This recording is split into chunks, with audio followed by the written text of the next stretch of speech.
Nauna nang ibinahagi ng direktor at writer na si Ronaldo Carballo ang opinyon niya kaugnay sa muling pagbabalik umano ni kapamilya star Angel Locsin sa GMA Network.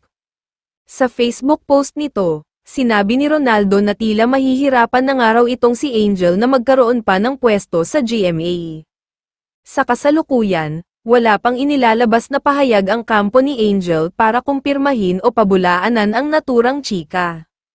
Matatandaang kamakailan lang ay lumutang din ang kwento na papasok daw si Angel sa teleseryeng Batang Quiapo, pero agad din naman itong pinabulaanan. Samantala, inamin ng malapit na kaibigan ni Angel Locsin na si Dimples Romana ang nalalapit na pagbabalik ng aktres sa showbiz.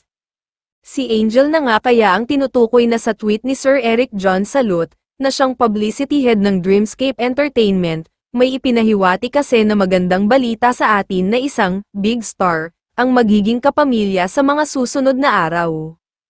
Post nito sa X, after a long time, a big star will sign with ABS-CBN, stay tuned. Ang napipintong pagpirma muli ng kilalang big star sa Kapamilya Channel ang pinag-uusapan ngayon online world. Naghinala ang netizens na baka ito na ang hinihintay ng madlang people na pagbabalik muli sa showbiz ni Angel Locsin at wala itong plano na bumalik sa GMA Network.